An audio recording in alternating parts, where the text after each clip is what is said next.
bloody well told him not to stick his arse where he don't belong.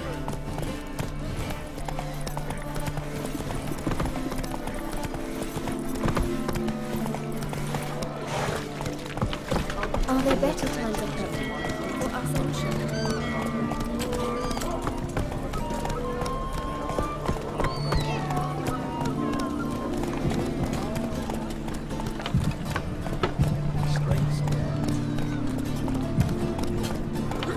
Live honest and always speak the truth.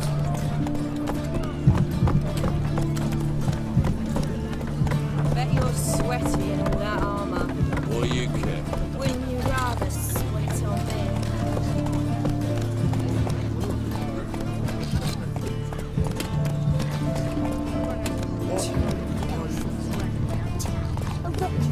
Hello and welcome back to GameSpot's coverage of The Witcher 3. In the last video we introduced the world of The Witcher, its cities, villages and landscapes, but today we're going to unveil the gameplay of Wild Hunt. Its fascinating use of branching storylines that impact on the main quest, its new open world structure, its new systems for leveling and potions, and a Pokemon-style collectible card game tournament. Yeah, really. Alright, we've got a lot to talk about, so let's get stuck in. The Witcher games are a linear role-playing series where making decisions at key moments makes the story branch from time to time. Even in simple conversations, making decisions is key to The Witcher, choosing the lesser of two evils. This is the core of the Witcher experience, and it's retained in Wild Hunt. But Wild Hunt is also an open-world game with dozens upon dozens of side quests, many of which you'll be making tough decisions in too. And in today's video, while tiptoeing around story specifics, lead quest designer Mateusz Tomaskowicz is going to help us dive into what exactly you'll be doing during your time in Geralt's shoes. We are very focused on the storyline, so on the story of Geralt, of Ciri and Yennefer. But as we develop the game, we have designed these side quest lines that were connected very strongly with the main storyline, but we're branching off from it, so to speak. So as you will progress through the main storyline, you will find that you can continue or ignore like these big storylines of local places, of hubs, of important characters that you meet. What's the famous Jenga Fret need a Witcher for? So the main game has around 8 to 10 main story quests, but each of these involves around 2 or 3 branching secondary quests. So for instance, earlier in our game, while trying to discover a piece of valuable information, I was pointed in the direction of 2 people who might have it, a local baron and a witch in a distant town. Both of these were large quests in their own right that took at least over an hour each. But as they reached their conclusions and I received the information I needed to complete the first part of my main quest, these quests didn't necessarily end. I was free to leave and continue the main quest if I so wished, or I could continue down this branching secondary quest line.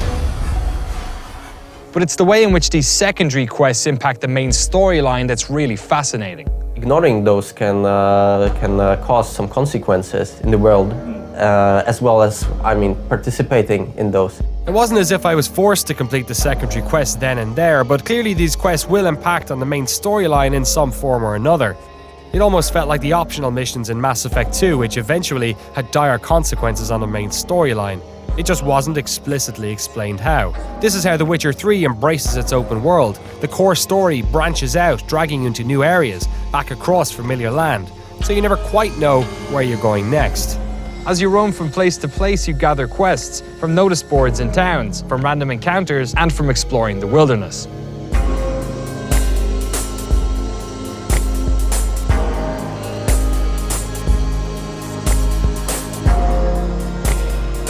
If you decide to take on a Witcher contract in some village, the villagers later on might react differently on Geralt depending on what he did in this contract. There are also some side quests that are basically stories in themselves, so I think they are interesting for the players. They will be interesting for the players. You can never quite bank on side quests in many open world games. All too often they're generic or repetitive or too short.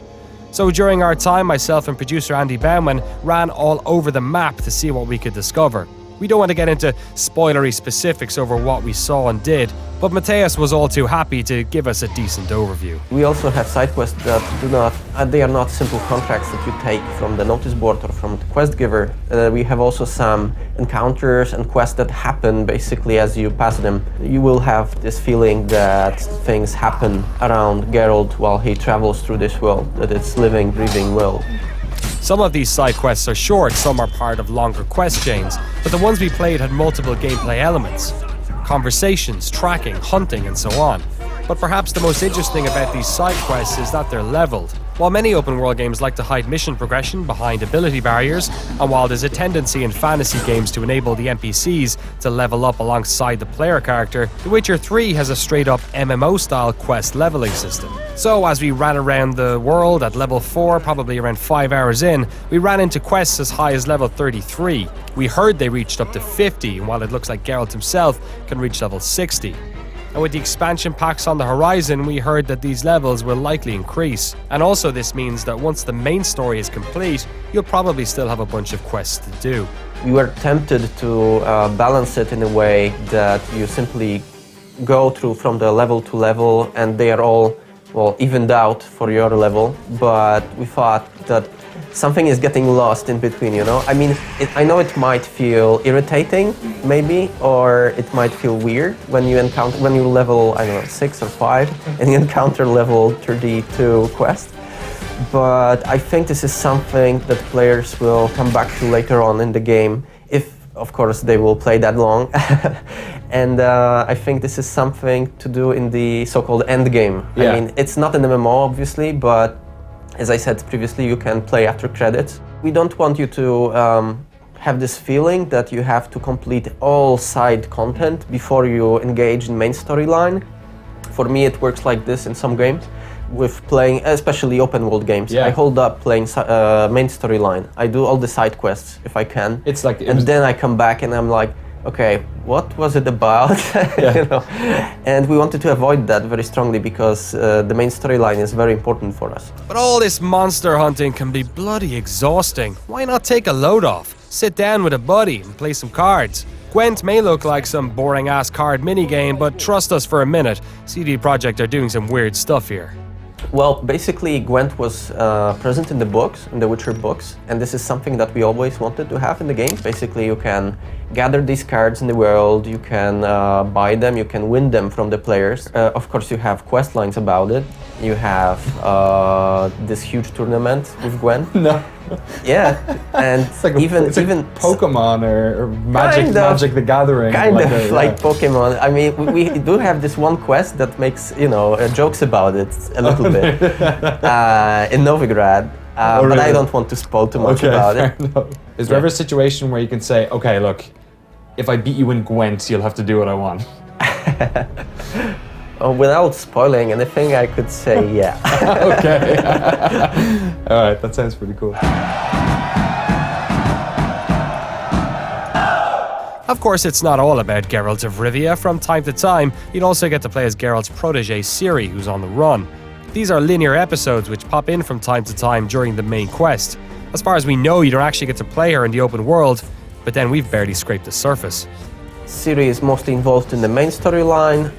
The sections that we play Ciri are basically closed off. You can't explore the open world as Ciri. You didn't see everything yet from her abilities. Basically, she develops as you play the game, so she gets stronger later on in the game.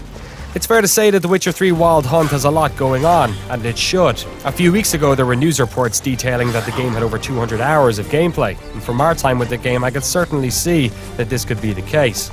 But what's crucial, and where many open world games fall short, is that the gameplay needs to keep being engaging.